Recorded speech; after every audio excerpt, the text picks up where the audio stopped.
Right. Okay. So we are going to study and prepare for the Common General Test, CGT, right? Now, some of you all refer to this as GK, right? A lot of people texted me asking like that they wanted to join for the GK seminar.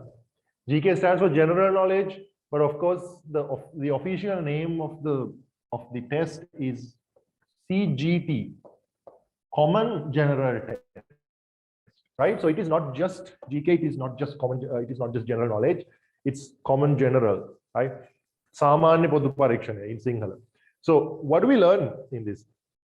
Firstly, this is not exactly an exam that I can teach you a syllabus. The entire idea behind giving you a CGT paper is to make sure that you can handle a paper without studying, like with the basic knowledge you have, right? But what I'm trying to prepare you for is basically to get you to a point that sort of like give you an idea what sort of questions they give you, right? So that you would be somewhat prepared, okay? Now, firstly, in the earlier class also, I went through this, how important Common General Test is. Some of you all had DM'd me after that session, so I felt like maybe I should walk you through that once more. So first of all, Common General Test, is it compulsory? Yes, it is compulsory. Common General Test is compulsory for you to sit, right? Back in the day, before year 2000, the A-level stream, A-level, whatever the stream that you do, you have to do 4 subjects, which is why like when you ask your parents, what do you have for your A-levels, they'll be like, you know, 2 C's and 2 S's, or 2 A's and 2 B's, 2 A's, 1 B and 1 C. So they have to do 4 subjects, right?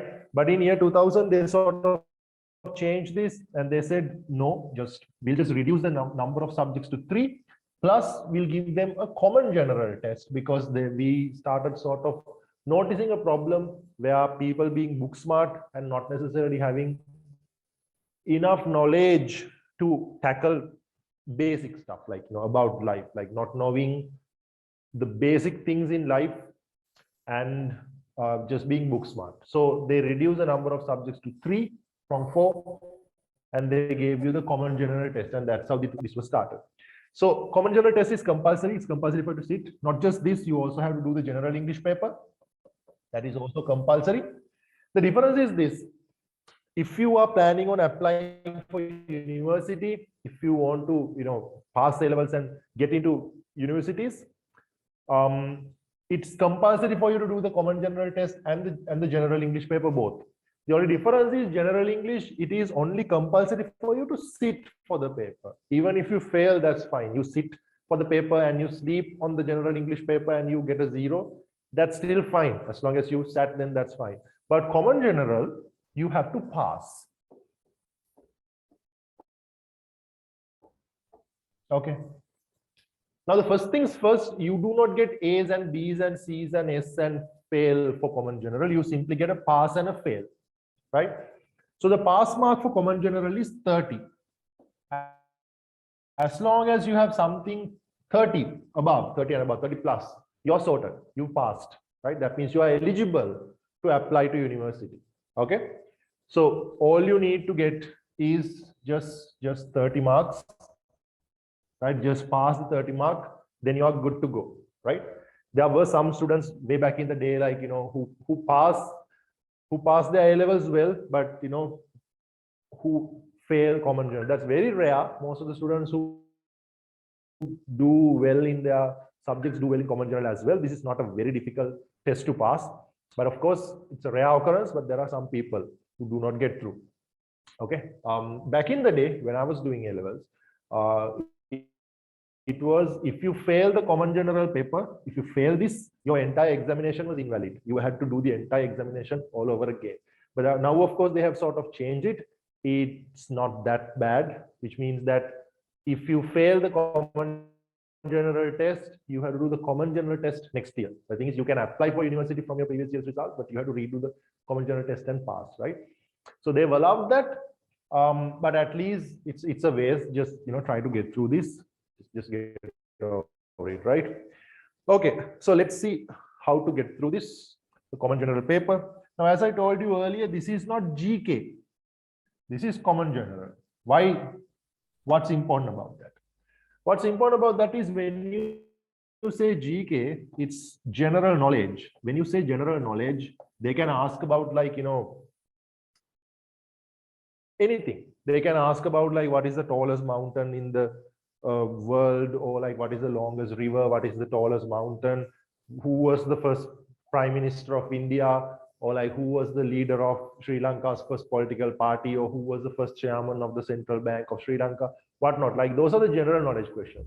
Now this paper does not have those questions. So technically you can't call this a general knowledge paper, right? Then what's this big deal about? What's this big deal about, like, general knowledge? Don't they say this is a general knowledge paper? What's this big deal about, like, knowing about stuff? This is sort of a general knowledge, but it's not the typical general knowledge that you are aware of. This is a particular kind of a general knowledge that they are teaching, which is known to us as current affairs. Current affairs means this is basically general knowledge, but more like recent general knowledge, updated general knowledge. So in this, you do not study about, like, the world's tallest mountain or whatnot. You need to know what happened in the recent times. You need to know what went on, right, in the recent history, in terms of politics, in terms of economics or entertainment or sports or world politics or whatnot, right? So you need to know current affairs.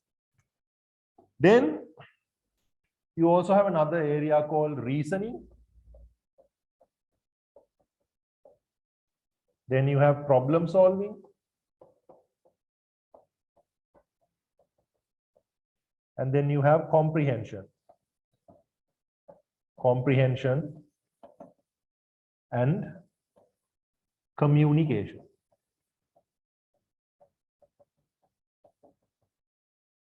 Right. Now, what does this mean? This means that this paper has 50 questions,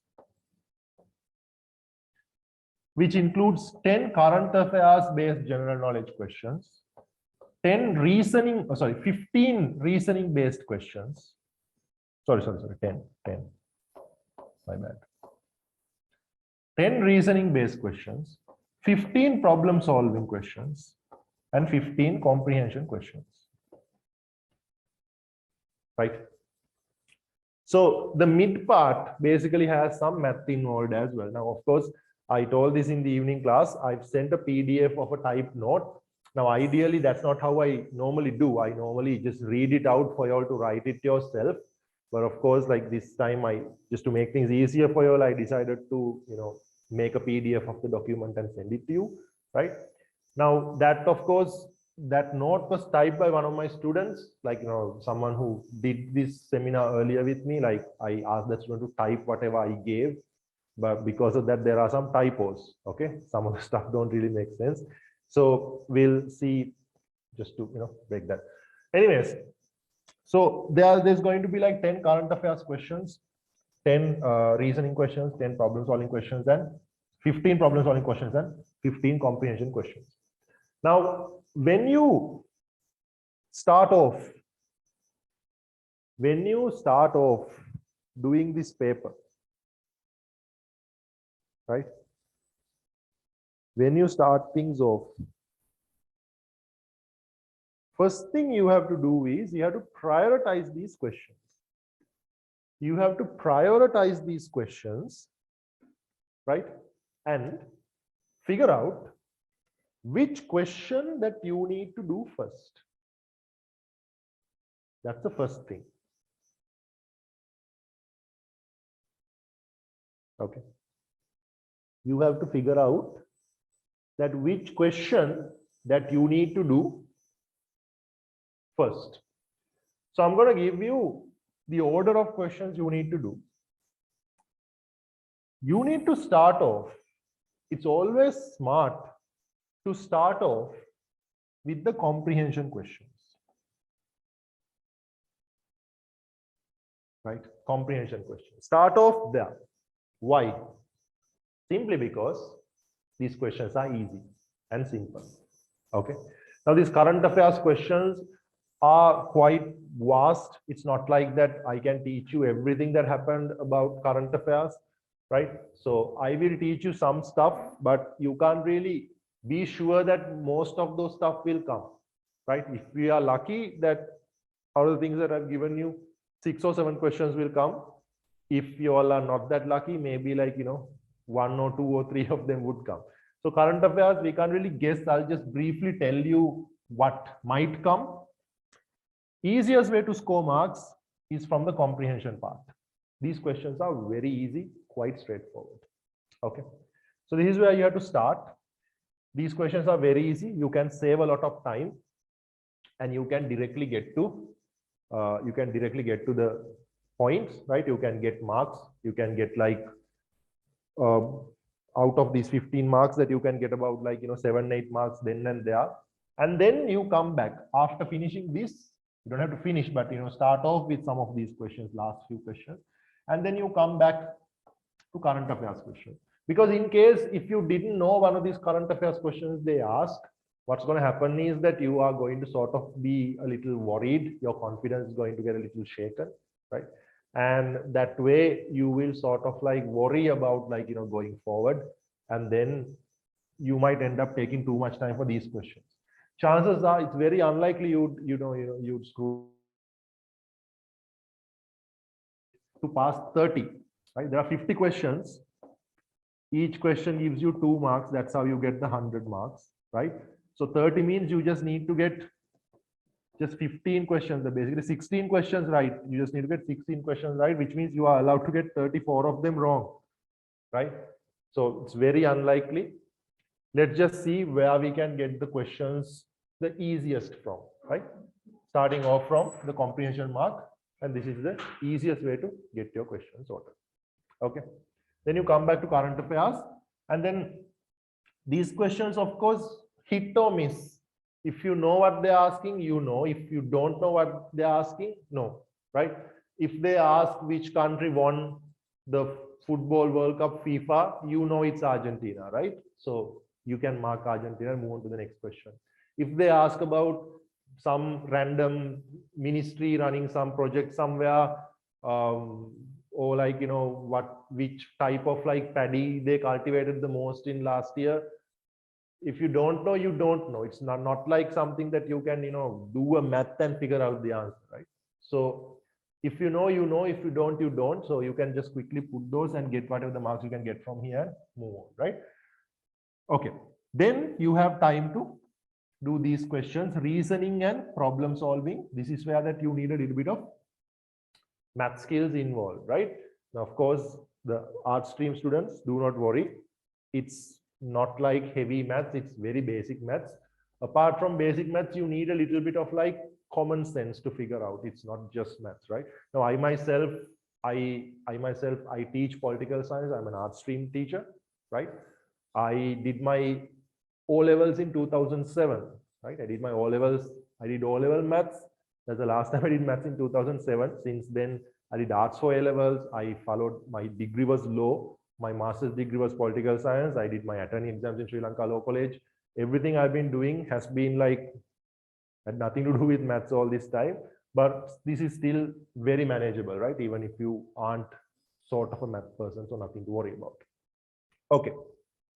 So let's get down to questions, right? Now, just like, again, if you were there in the evening class, this might be a little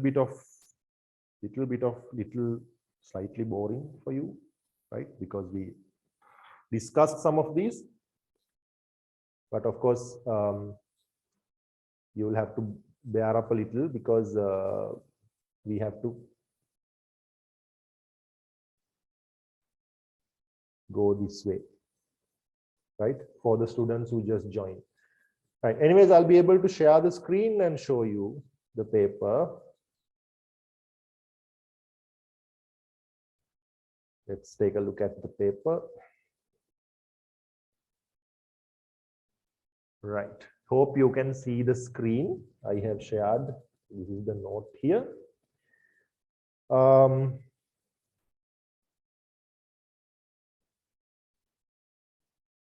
when you get the paper, now this is the 2020 paper. One more thing I wanted to update you.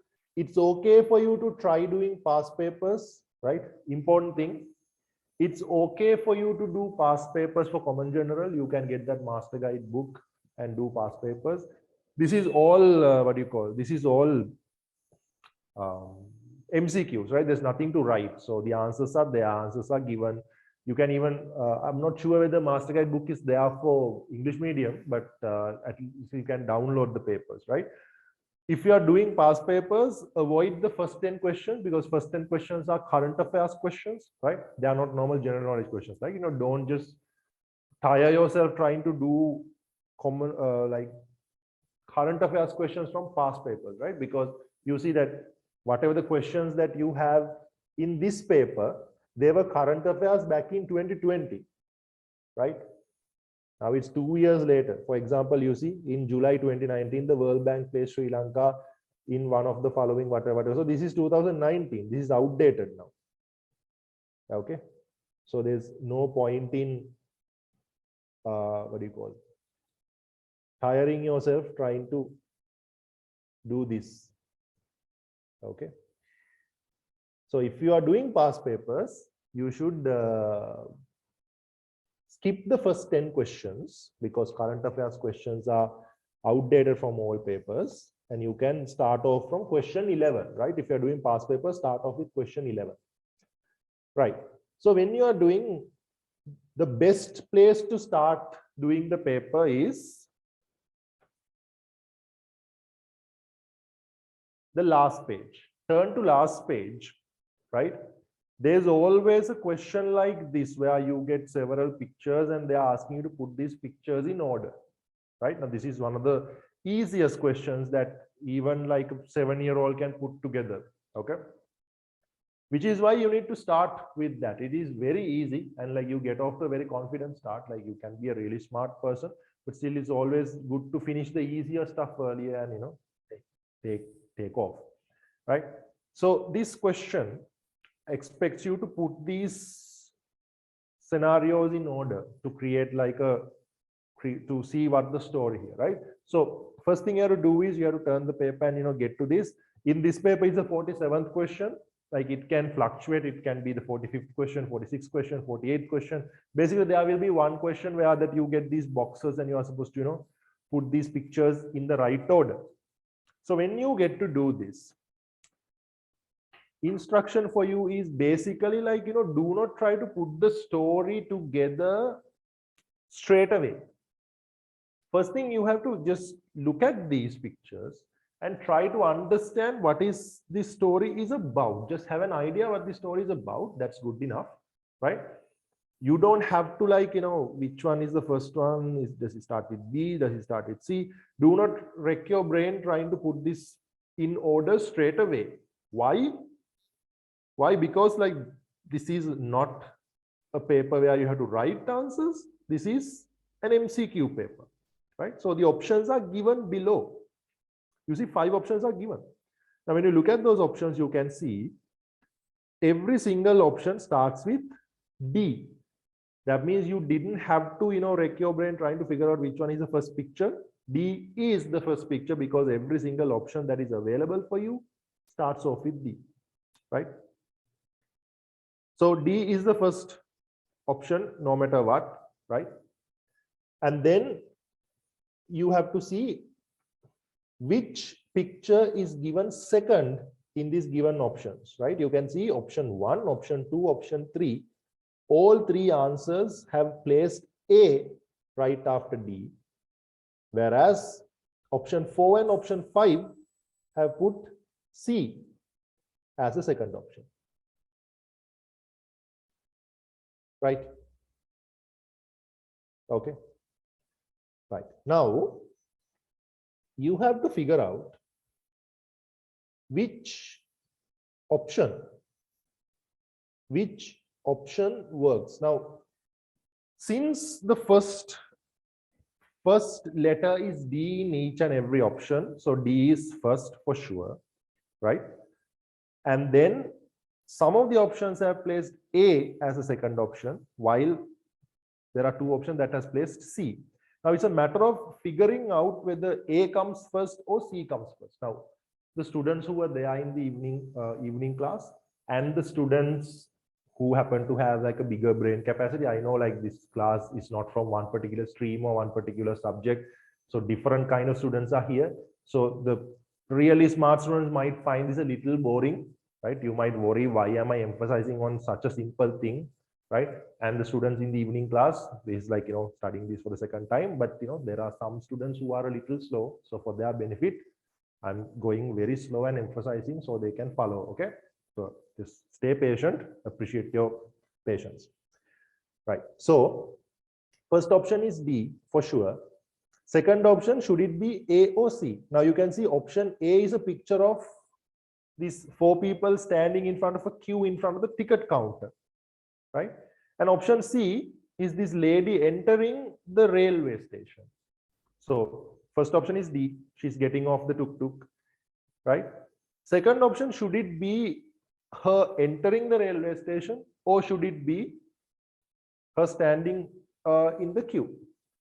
Whereas, to get to the queue, you have to enter the railway station. That is common sense. So C has to be the second option, which means option option 1, 2, 3, all are invalid.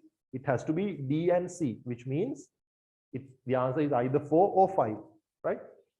And then you have to see what comes after that. And you can see in the last two options, it ends with E and B. E is this lady running towards the train and B, of course, her getting onto the train. So obviously, you just have to figure out whether A or F comes earlier, right? A and F, both pictures are pictures of them standing in front of the ticket queue. But you can see this lady who's getting off the tuk-tuk and walking in. She's a lady. She's wearing a skirt and a blouse, and she's carrying a handbag. Whereas she cannot be seen in picture A. She's there in picture F. Also in picture A, you can see there are two men. There are two dudes. One of them wearing a shirt and a denim. Other one is wearing a sarong and a striped shirt. Those two people are in the back of the queue in picture A, and they have moved a little forward in picture F. And that lady has joined. She's behind them. She's right behind them, right? So which means picture A was taken earlier, right? Taken earlier, drawn earlier, okay? So which means that after D and C, next should be A, where the lady still hasn't joined the queue. And then comes F, where the lady joins. And then she gets the ticket and she runs and she gets off to the train, right? So the answer should be D, C, A, F, E, B. All right. It won't take this long for you to figure it out by yourself, but I just gave you the easier way. You don't have to make the order by yourself and compare it with the options given, right? Do not ever do that in this paper. Do not make the solution by yourself and then compare it with the options given. Okay, that's a waste of time because you don't have to write your answers. Okay, you don't have to write your answers. So you do not have to write it down yourself and then compare it with the answers. Just always look at the answers. Always look at the answers. There are 5 given. It's an MCQ paper, right? And then compare the given options and run them one by one and just deduct one by one the options that don't work, which leaves you with the right option. Okay, so that's one that you can work on. Another question that you get for the comprehension part, now this picture thing is a comprehension part question. Similarly, another comprehension part question you get is this last question, 48, 49, 50. Generally, this question comes as the last question, like 49, 48, 49, 50 is where generally you get this question, right? This is where you normally get the question. It's basically putting up a conversation, right? Putting up a conversation in order. A conversation. 2 people communicating with each other, dialogue by dialogue, and you just put them in order, and that's how we normally get it. Okay. And this conversation is normally jumbled up what you have to do is putting this in order. Again, sounds like something, 9-year-old could do. And again, to remind you, you do not have to put them in order by yourself and then compare it with the given options. Go the other way, right? So what you have to do is first read it in general, especially there's a paragraph before that can give you an idea about, like, what sort of a conversation this is, what is the context, read the context, have an idea what this conversation is about, and then just read the questions and see which way you should go. Check the given options. Now look at this. The context is here given below. From A to K are parts of a conversation that took place with some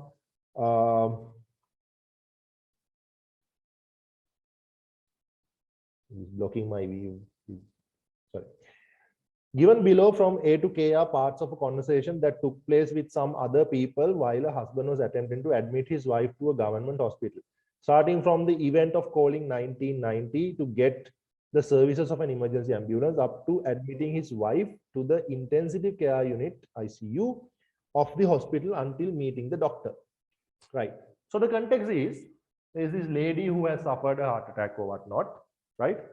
And her husband has called an ambulance, and then he has taken her to the hospital and he has met with the doctor.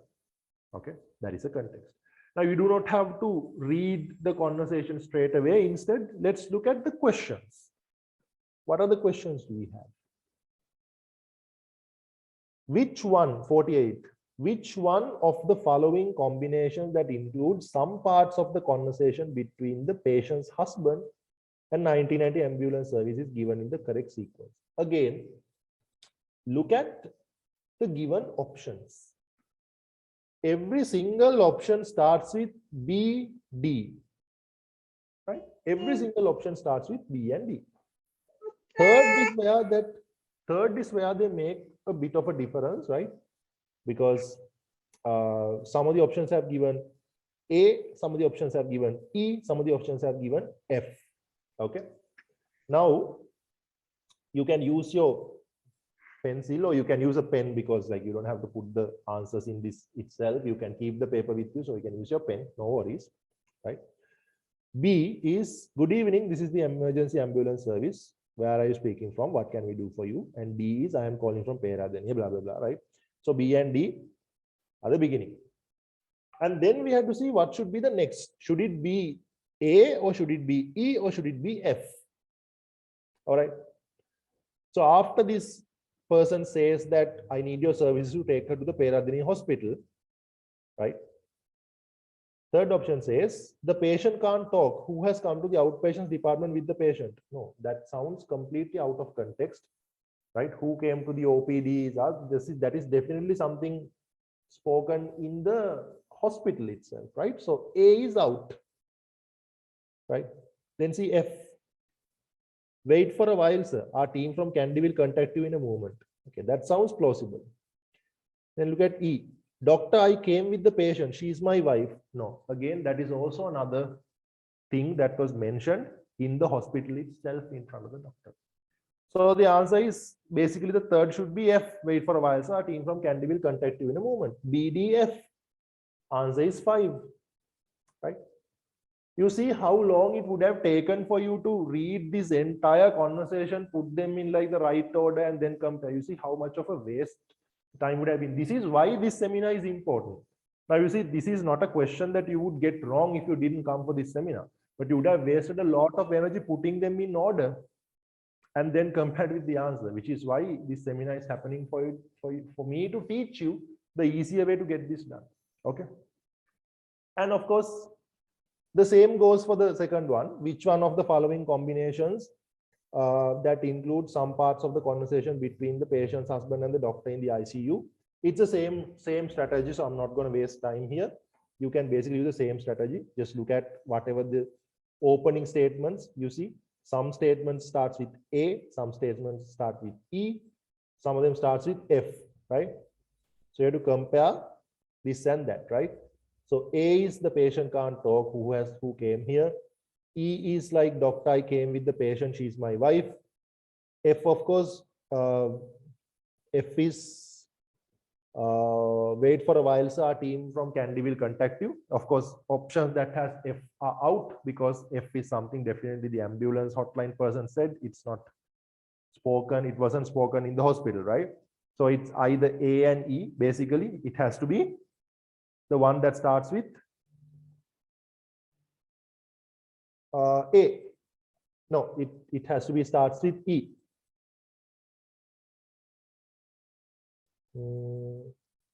No, it has to start with A, right? Because the question is asked, who came? Who came with the patient? And then E says, I came with the patient, she's my wife. And then it comes to I, please give the clinic record book if you have it. How long was she under fit? Okay, it's not a heart attack, she has suffered a fit apparently. Okay, doesn't matter, right? Point is that that's how you get the answer, right? And of course, the last question is just putting those two together, right? The first answer that you got and the second answer you got, you put them together and you get it, right? So basically, if you were reading the entire thing, trying to put them in order by yourself, it would have took you like nearly 10 minutes. This way, you see, you would have got that in like, I was reading them out loud. It was taking time for me to read them out loud. And it still took like what, 3 to 4 minutes? Right? You would have figured that out in like 2 minutes and you would have had the marks in your pocket. Now you see, if you did that box question, pictures question, and the conversation part, you already have 4 marks, right? And you're just 5-6 minutes into the paper. You have 2 hours, right? And that's a good start, right? So those are the easier questions that you can do. Okay. Let's see what else are the other questions that we can try. Okay, so even these questions like, 45, 46, we get them normally questions that come after 40. These questions are normally like the comprehension part, especially after 45, the last 5 or 6 questions, right? Now, this is a question this question, we'll read it, okay? In question 45 and 46, the sentences A, B, C, D, E between 1 and 7 are not in the correct order. Select the appropriate arrangement to form a logical sequence of the 7 sentences. This is basically the last thing that we did. It's just these are statements. They are not. This is not a part of a conversation. It's not like 2 people talking, right? This is like a news article sort of a thing, and they've given 7 sentences, right? You just have to put them in the right order to make the most sense. Again, guys, one of the mistakes you make is that you try so hard to read them from one end to the other, trying to put them together, right? But of course, you shouldn't do that. Instead, just look at the options. Now, see, in the options, everyone has put B or C in front, right? So you don't have to try putting the other options earlier. So of course, first sentence and the last sentence are in the right order. You just have to figure the rest out, right? Now you see, C and D are the options that you have to figure out which one should come earlier. So first statement, Sri Lanka recently lifted its import restrictions on several products as part of its COVID-19 economic revival plan. And then let's run C and D. The ban on motor vehicles imports was retained. Okay, that makes some sense. We'll try D. The temporary ban on importation of goods due to foreign exchange crisis was first imposed in April this year, right? Now, of course, in this case, C and D both sort of make sense. You have to figure out logical sense, which one comes early, right? So, of course, when you say ban on the motor vehicle import was retained, you have to mention the more detailed one earlier. So basically, COVID-19 economic revival plan, the temporary ban on the importation of products due to a foreign exchange crisis first imposed in April this year. So that one fits better, right? because the first statement talks about the COVID restrictions being lifted, right? And then the second statement tells you that why those restrictions were put in the first place. And then the third statement tells you which particular exception, the motor vehicle, that was retained. So D comes first, C comes second, right? And then rest is, you have to figure out whether it's BAE or BEA, right? So B comes third. There's no option there. The guideline regarding that, the ban on import of motor vehicles, including motorcycles, whatnot. Then A is, in addition, it will help strengthen the economic supply chain to avoid dependency on imports. E is, country's economic revival plan aims to stabilize the exchange rate. Of course, when you say in addition means that you are tagging to something that you mentioned earlier, right? Which means that E should come first. You should say that why is this happening? The economic revival plan to stabilize the exchange rate. And then you tag it saying in addition. So E has to come first, A comes after that, right? So the answer should be answer 4, right? D, C, B, A, E. And that's how you get the answer, right? Now you would have realized how long it would have taken if you were trying to put these statements in order without looking at the options, which is why it's always important to look at the options and see what are the given options, because you have to pick an option from the given answers anyway, right? As you can see, of course, the 46 question is the same logic. So let's not waste time on that. You get the point, right? So these last few questions are always a slam dunk for you, like, you know, to get like 5-6 points anyway. Okay. Right. Now let's move on to some of those math related questions and the problem solving questions.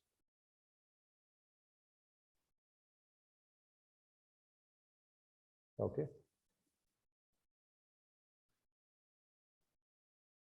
Right. So you normally get a question. Regarding numerical patterns. If you look at question 23, okay, question 23, let me just show it here in the board. Okay, so the pattern they've given is 5,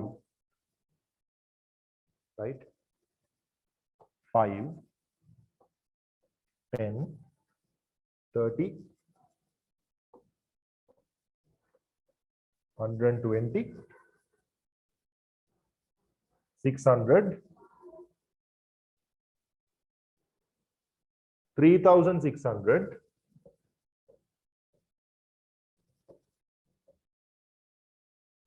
and the next one. Now, there is no particular way of, like, you know, for me to teach you how this works, because it's a pattern and you are supposed to figure out a pattern yourself, right? But always just go simple, right? Always go simple. If you look at this, the best way to figure it out, now the ones who do, I don't know, there are a couple of students who registered for the CGT who doing maths. So I guess, like, you know, this is their thing, they must be knowing that. But of course, as a non-math person, right? So someone who doesn't do maths in general, I normally look at pair by pair, right? And try to connect it.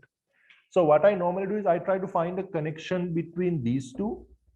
Then I try to find a connection between these two, then these two, then these two, and so on, right? And then I try to put them together. So basically 5 has become 5 in the next. In the next one, 5 has become 10.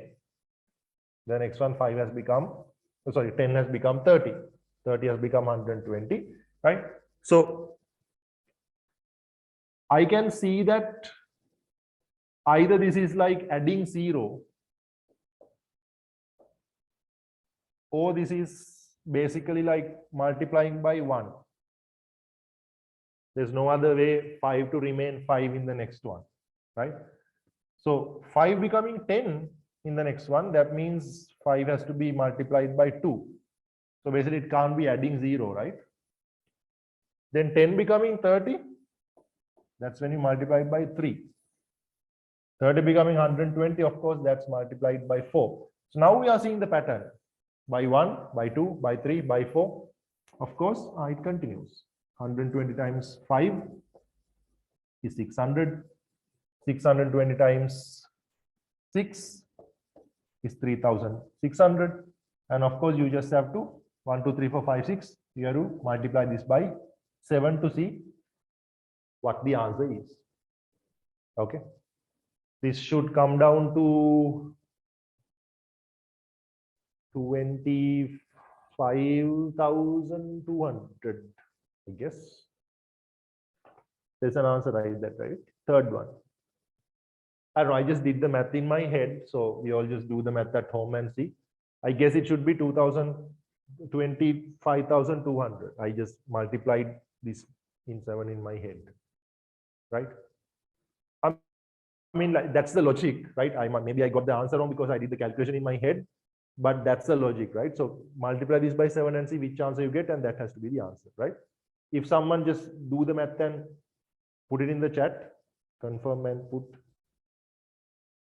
I think it's third answer, right? Just do the math and someone just put it in the chat, just confirm it. Okay. Right. So that's how you do the numerical pattern. Of course, there's nothing much to change. The only tip I can give you is just break them into pairs, right? And see the connection between the pair one by one and compare it. This might not work for every,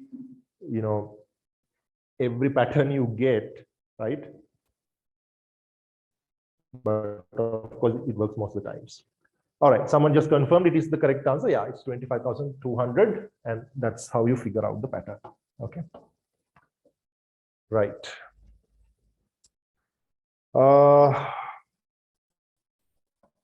Also, we can see another one of those basic questions.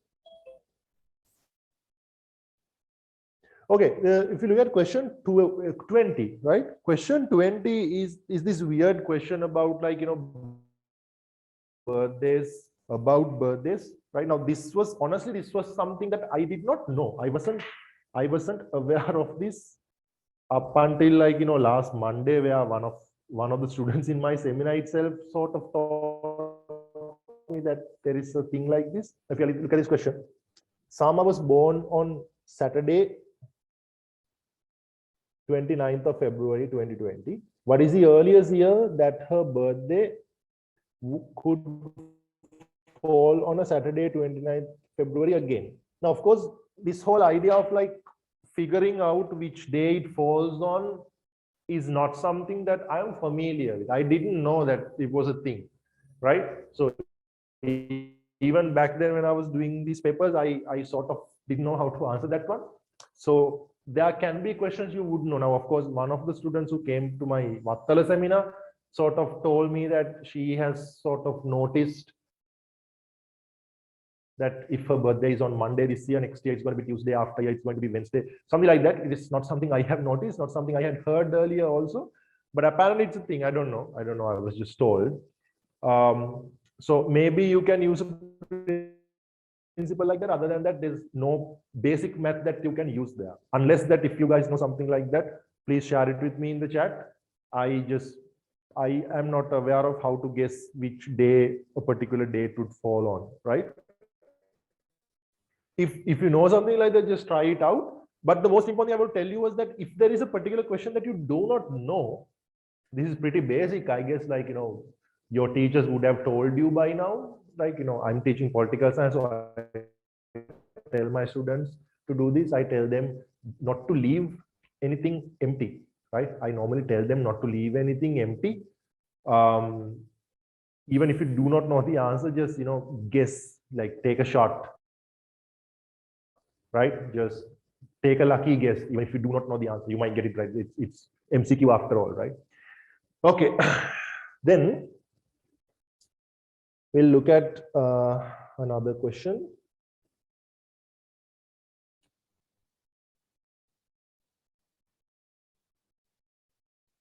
Right, question 19.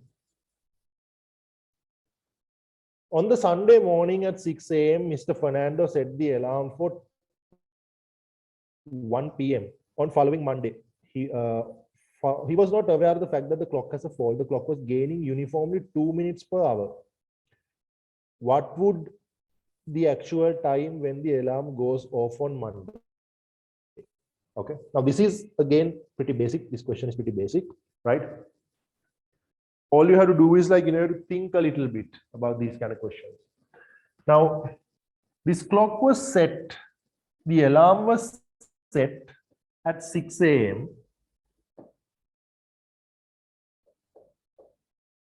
on Sunday. So basically this is Sunday morning. And the alarm was set to Monday 1 p.m.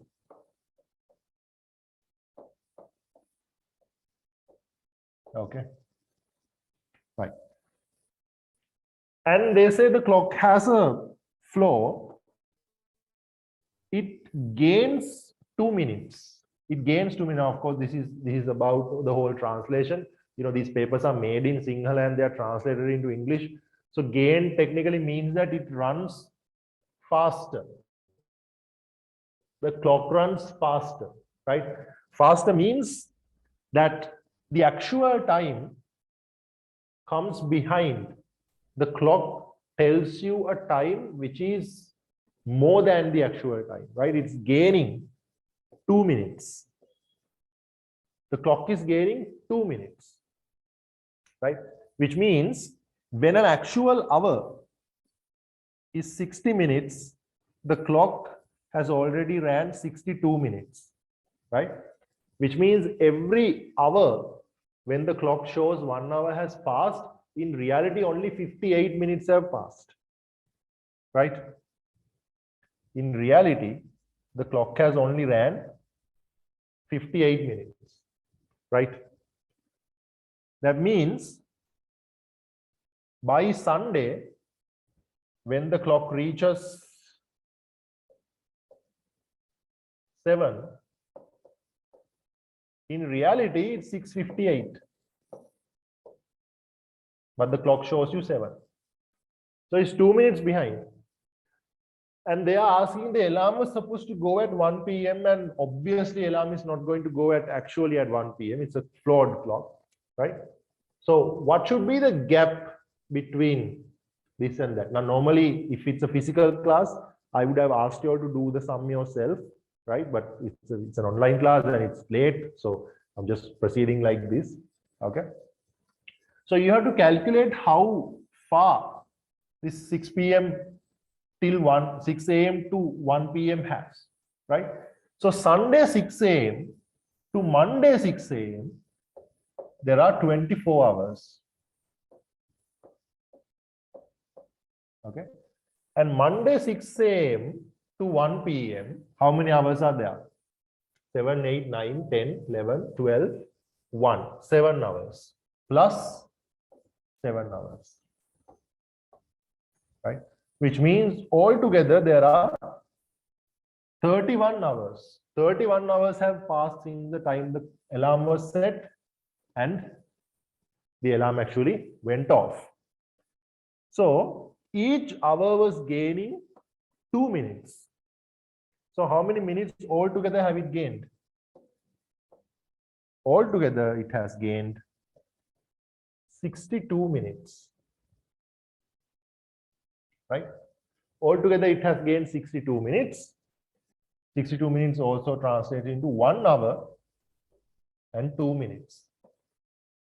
So the actual time is 1 hour and 2 minutes behind. The clock has added 1 hour and 2 minutes, right?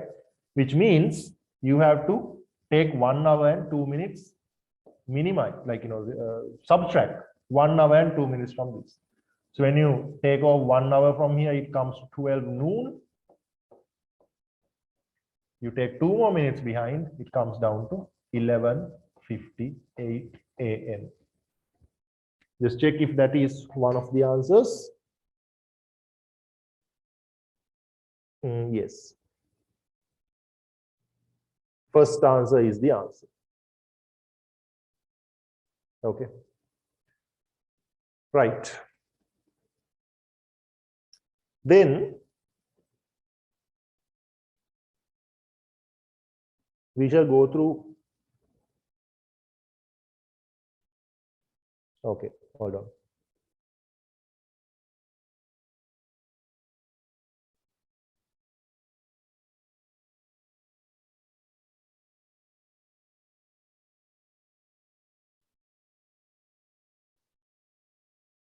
Okay, the person who sent me a DM, if you can just send me a picture of that. Yeah, WhatsApp it to me, will you? I'll go through it and I'll let you know. I'll get back to you on that. Okay. Right.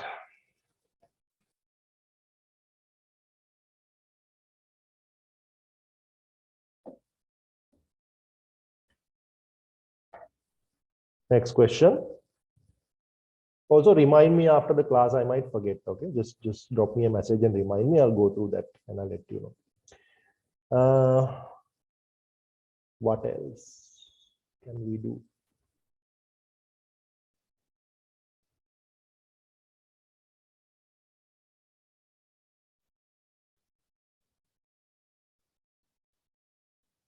All right, this question. Again, we did this question. This is another basic math question that we did in the evening class, right? So the ones who weren't here, I'll do it for them once more, right? The 11th question, the cricket math question, right?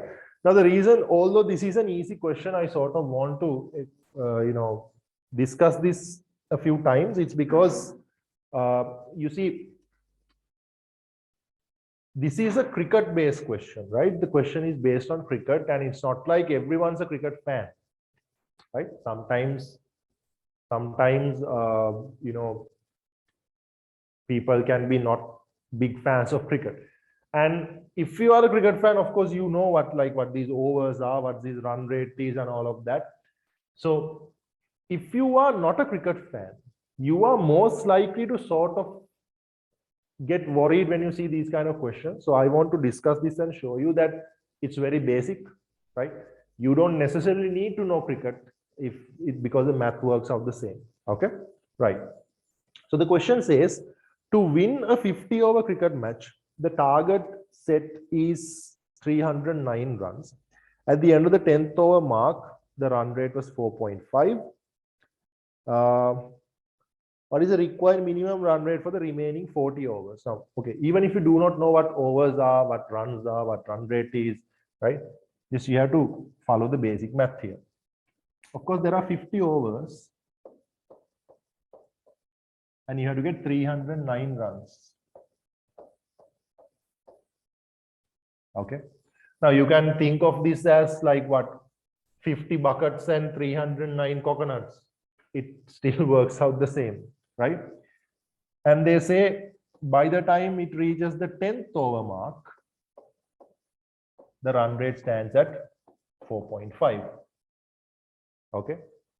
So in 10 overs, to get 4.5, right? What should be the original amount of runs? To get 4.5 in 10, right? You get an average, you get a rate when you divide whatever that you have from the other number, right? So it has been division that has been involved. So 4.5 times 10, it comes to 45. So 45 runs have to be scored for the run rate to be 45. Okay. And you divide this to get this, right? This is how you get the run rate. Now what they're asking is, what should be the required run rate? What should be the rate that you have to maintain to get the rest of the runs? So you have to see how many overs you still have left and what you still have to score. Okay. So you have to minimize, sorry, you have to subtract. You have to subtract 50 from 10 to see, okay, there are 40 overs to go, right? and 309 minus 45 comes down to 264, right? So you have 264 more runs to get, and you have 40 overs, right? So to see what should be the required run rate, you divide this by 40 and see. And when you do the math, you should get 7.6, right? Has to be an answer 7.6. Okay.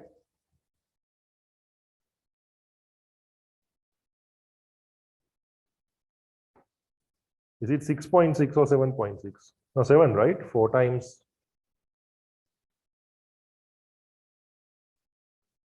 Oh yeah, 24, sorry. 6.6. 6.6 is the answer. 4 times 24 and 2, yeah, 6.6. Yeah, sorry about that. 6.6 is the answer. Okay. You have to do the sums. I'm just teaching you the logic. Right. Okay. We can also try some of those problem solving questions. And there are a couple of like basic hacks, life hacks that you can use, which I will teach you all those also. I sort of want to teach you how this statement question works. This one is a little complex. Question 32 and 33 are sort of like little complex. 28 and 29 are sort of like a little more easier than that, right? Okay, anyways, we'll get to that in a bit. We'll take a small break, like 5 minutes break, and we'll proceed. We'll proceed at 11:10. Do not leave the meeting, stay in the meeting, and we'll proceed in a bit.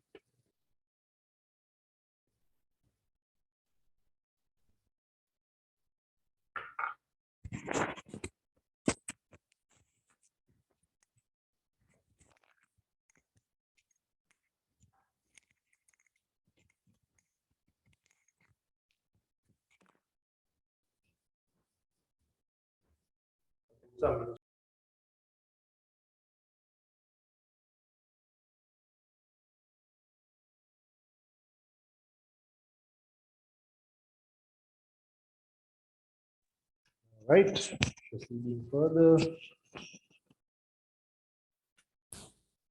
Normally in my classes, when I give a break, I normally play a song, especially in my midnight classes, because students normally get sleepy at this time. Unfortunately, my Spotify was stuck, so I couldn't play anything. Right, okay. So,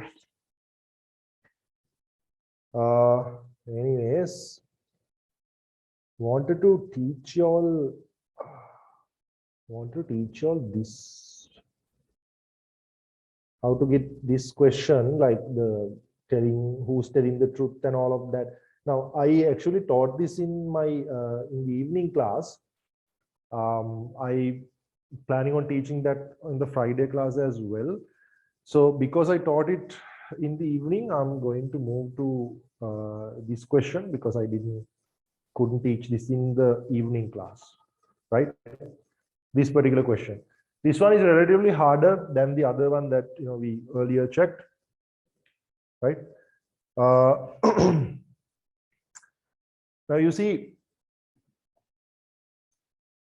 the earlier question, like as in like the 30 and 31, those two questions about like giving 4 statements and asking who's telling the truth and all that.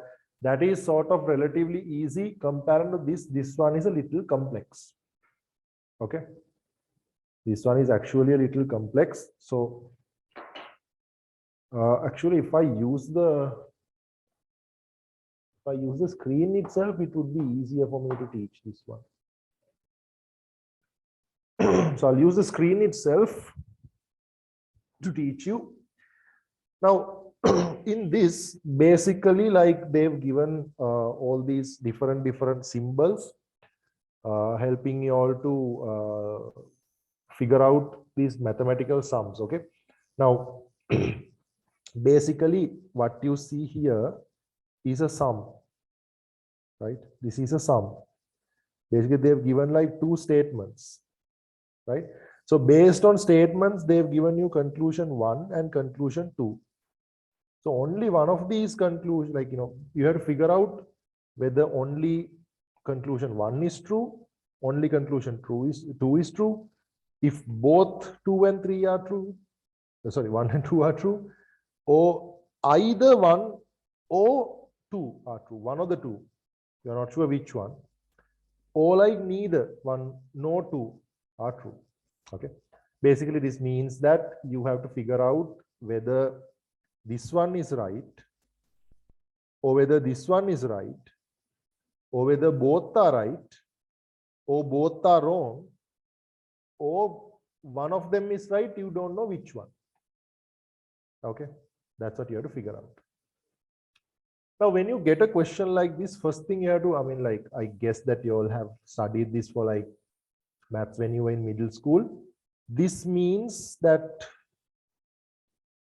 this means that this side is greater and this side is smaller, right? The pointy side is smaller, and where the mouth is open, that side is greater. Okay, and you know what equal means? Equal means that both sides are equal, right? 1 and 1. Both sides are equal. If both sides are not equal, you use one of these. Either you open the mouth to the larger side, right? But of course, when you sort of like mix these two together, when you put it like this, it means this side is either greater or equal.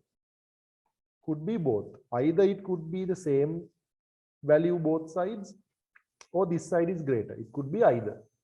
Now, this is basic maths, okay? Right. So going with that, we have to figure out what these mean. These hand signals mean something, right? So what you have to do is you have to sort of put numerical figures to these to figure out. Now, first thing that you can see here is thumbs up motion. Thumbs up and thumbs down are connected with an equal sign. So for sure, thumbs up and thumbs down means the same thing. It's the same value. So let's assume that this is 5. If thumbs up is 5, thumbs down also has to be 5. Okay, right. Which means this 3 mark, where I don't know, this means different things in different countries. This means stop. I don't know, in a brown culture, you make a 0 with your thumb and your index finger, and you put the other 3 fingers up to show that, good. Okay. So anyways, this 3 finger thing means, so basically either it could be 5 or it could be lower. Either it could be 5 or it could be lower, down arrow. Could be either. Which means this 2 fingers up also has to be 5 or lower.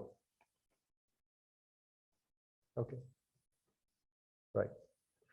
Now for this side also, what we can see is that we saw that thumbs down, we assign 5 here. So this is also 5. Okay. And this pointing up gesture is either 5, you see here, it's either 5 or higher. The mouth is open to this side, right? 5 or higher, one of the two. And of course, it's the same, pointing to the left also means either 5 or higher. Okay. So this is what we get to figure out. And based on that, we have to see these conclusions, right? So what did we assign to the, the 2 fingers gesture? We saw that as a 5 or it's lower. Okay. Pointing to the left means either 5 or higher. Okay, either 5 or higher. Okay, so you have to see whether this one in the middle makes sense. So it says 5 or lower has to be lower than 5 or higher, right? And the second statement is 5 is equal, 5 or higher is equal to 5 or lower. The other way around.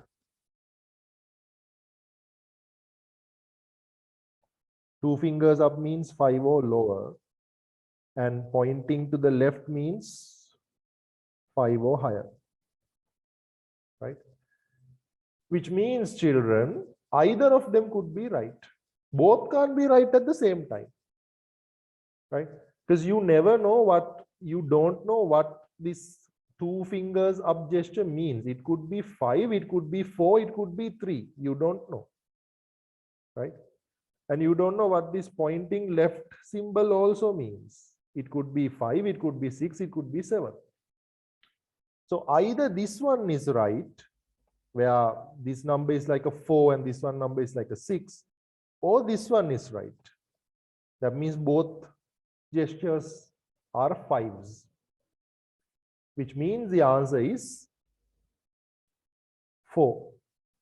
Sorry, D. Answer is D. Why? Because either 1 is true or 2 is true. Both can't be true at the same time. Can we side with answer A? No, we don't know for sure whether this is true or not. This can be true, this can be false. Same goes for 2, right? C anyway you can't, because both statements can't be true at the same time, right? It can't be E also, because one of them have to be true. One of them have to be true. You don't know which one it is. So it has to be answer 4, statement D. Conclusion, right? And that is the that would be the logic that you will have to use. It's the same principle that we use here as well. Okay, now of course, guys, I wanted to cover a lot more, but unfortunately in the evening I had the power cut issue, and of course now it's late. Like, I'm at an institute, so I had to talk to them because of the power cut, and take permission to stay late hours. They have to close this place and go also, right? So I won't be able to get to the other sums, but hopefully I'll be able to cover the other sums in the Friday class. Or if you want to come to Vattala tomorrow, I'll be doing the seminar tomorrow in Vattala from 12 noon to 2 p.m. If not, you all can come to Sigma on Saturday, which will be from 2 to 4 in the afternoon, right? Either ways, once your main subjects are over, like about 2-3 days before the CGT paper also, I'll be doing a seminar, right? So you can come for that as well. Now, I will be one more thing, I will be most probably hosting seminars in Sinhala medium and Tamil medium as well. Sinhala medium, of course, I can do. Tamil medium, I will have to get one of my friends. That's of course after the main subjects are over, right? Then you all have a little bit of breathing space. I know that you all are in the pressure of doing the A-level subjects. Right. Anyways, now that we will have to sort of get to the current affairs part, I will sort of give you. I have shared the note in the group, right? Now, if you were there in the evening class, we covered this, but of course I had to cover this when the power cut was on. So if it was not very convenient for you, you can stick around and you can study that part again. If not, you can leave that if you got that part covered in the earlier class, right? Okay. So if you go through the group, I have shared this document. Now, again, as I told you, there's a lot of typos because this was typed by one of the students. Right. Right. So the first point we need to cover is that in terms of current affairs, the most important thing for humankind that happened in 2022 was the fact that the population reached 8 million.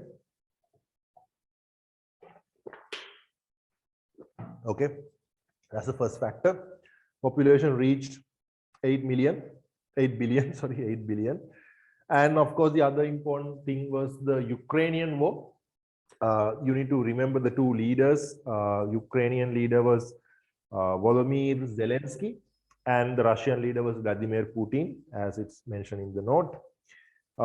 Also, it is quite important, the Ukraine war, because you see that this is the second, this is basically the largest war that broke out in Europe since the Second World War, right? After Second World War, this is the largest war that has ever broken out in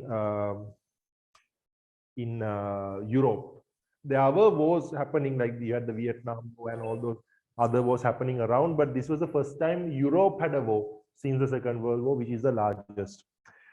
Then there were several deaths of popular figures, right? A lot of public figures died last year.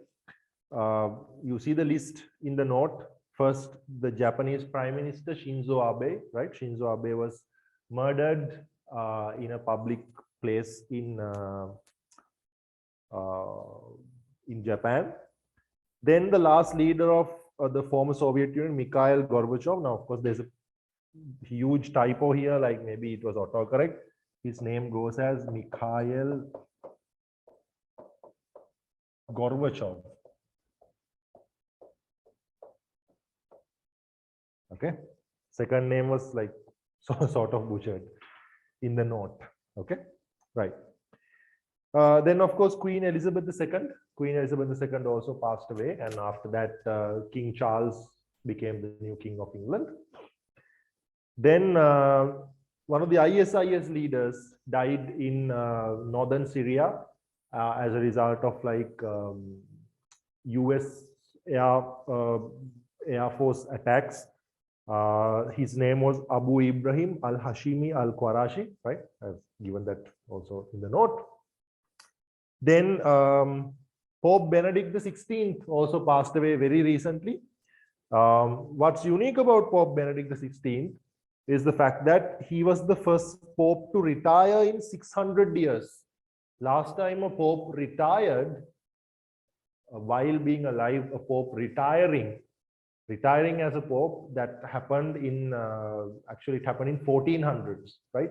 It was after 600 years that a Pope actually retired, because normally when you become Pope that you are quite old, and normally you die while in office. That's how it normally happens. So Pope Benedict XVI was the first Pope in 400 odd years to retire for the first time. Then, of course, normally considered as the best football player of all time, the ones who argue over the internet whether it's Ronaldo or Messi, it's neither. It's actually Pele. Pele is the GOAT, is the best to ever exist, and he also passed away very recently. Then international sports, there are a couple of things that we need to take note. FIFA happened, 2022 FIFA happened. It took place in Qatar, right? Host nation was Qatar, and the winner was Argentina, and the runner-up was France. And of course, the other two countries that made it to semifinals were Croatia and Morocco. Now, they sort of have a habit of asking these four finalists. If it's a cricket World Cup, if it's a FIFA World Cup, Common General Test tends to ask like the four finalists, four semi-finalists, right? That's sort of a thing. Also, Winter Olympic happened in 2022. It took place in Beijing, and Beijing became the only city in the history to host both Winter Olympics and Summer Olympics, because in 2008 they hosted Summer Olympics, and this last year they hosted Winter Olympics as well. So in this Olympic, in the medal count, Norway came first, Germany came second, and China came third. Apart from that, in terms of international politics, the G20 summit took place in 2022. It was in Nusa Dua, Bali, Indonesia, right? So G20 summit happened in Asia. I was in Bali, Indonesia. Also several notable world leader position changes in Pakistan. We saw the Prime Minister Imran Khan, who was a very popular Prime Minister at the time. He is a cricket hero. Imran Khan was the famous Pakistani cricket captain who brought the World Cup to Pakistan. And he was the Prime Minister, and he was removed by confidence motion.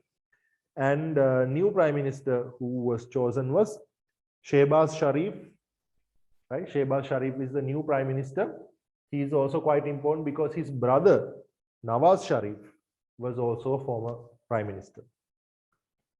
In UK also we saw 3 Prime Ministers. The year started with Boris Johnson as the Prime Minister, and then he was replaced with Liz Truss. She was there for about 5 weeks. And then she was replaced with Rishi Sunak. Rishi Sunak was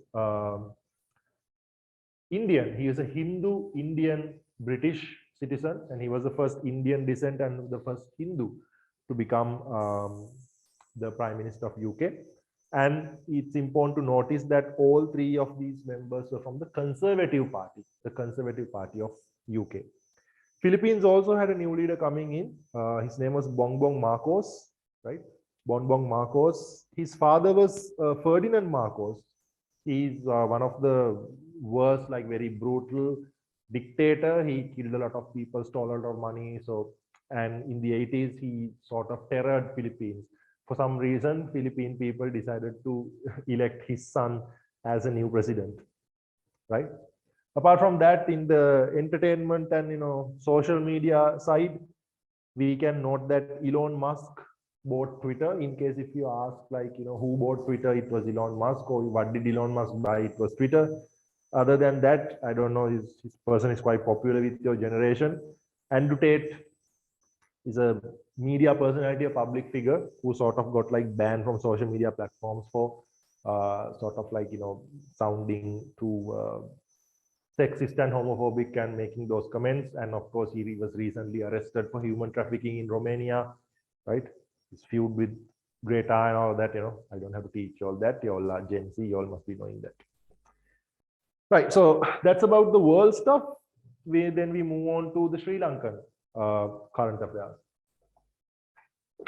Let's see what's important about Sri Lanka. Now, of course, Sri Lanka had a very eventful year with all the protests and the president stepping down.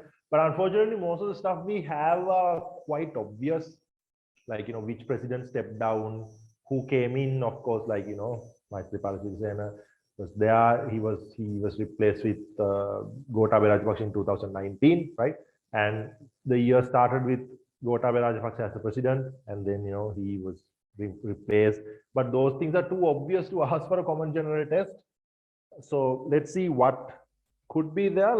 They may ask the number in order that these presidents get. So basically, Gotabaya Rajapaksa was the 8th president of Sri Lanka.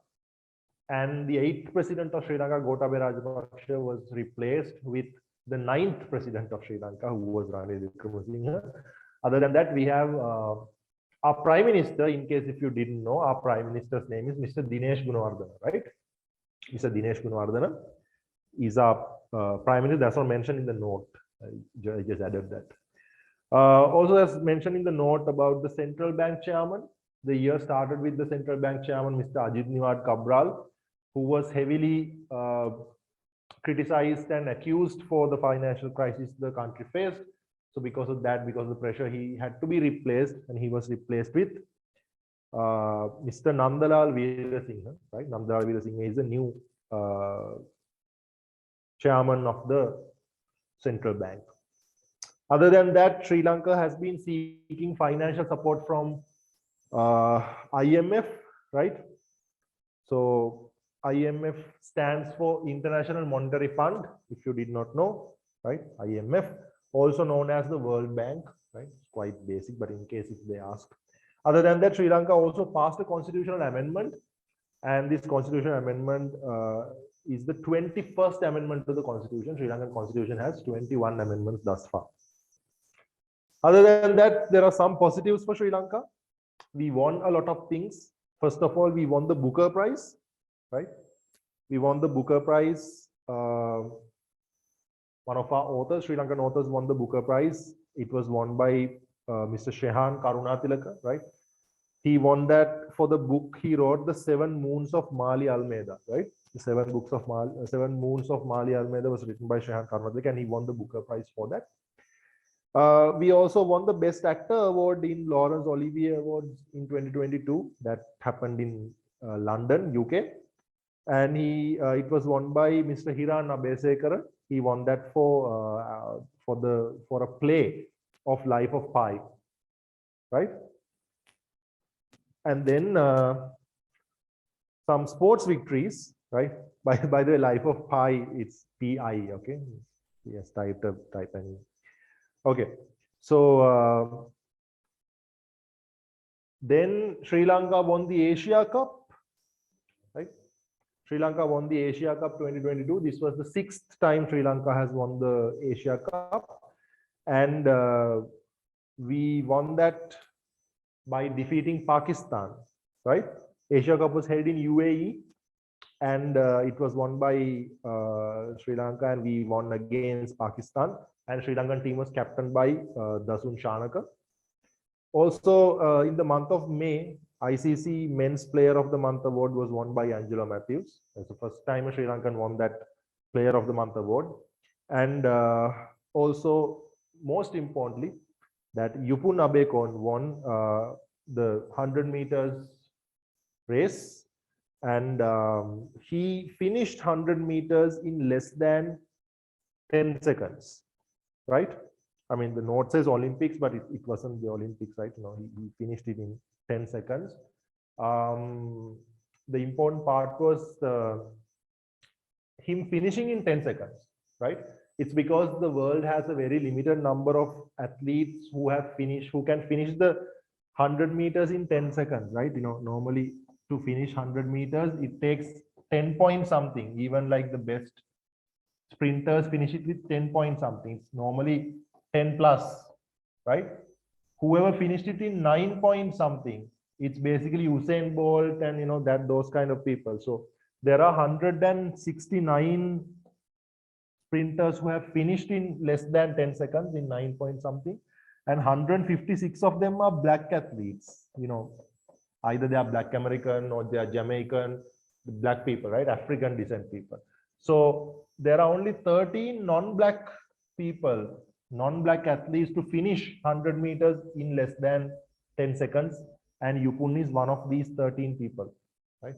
Which is why that we consider him to be important. And he's currently the fastest man in South Asia. And he's the first athlete in South Asia to finish 100 meters in less than 10 seconds, right? Okay, that's about current affairs. So we'll conclude now. Friday, we will be having another session, right? That will be 10 to 12. That, of course, I mean, that will be from my home. Like, you know, I'm at an institute, I'm at IMA, right? With the camera and the smart board and all of that is here. So Friday session will be from home. So I can go even till about 12, 12:30. That's not a problem. So this I'll have to conclude now because I have to wrap up. The staff people have to go home. If you all have anything to clarify, just send me a DM on WhatsApp. Talk to me on WhatsApp. It's not a problem, right? In case if you are not coming for any other seminar, if this is the last time we are meeting before A-levels, good luck with everything. I guess that you have Common General under control. Hope you guys do well in your normal subjects as well. Okay. All right. Then I will see you guys around. Good night.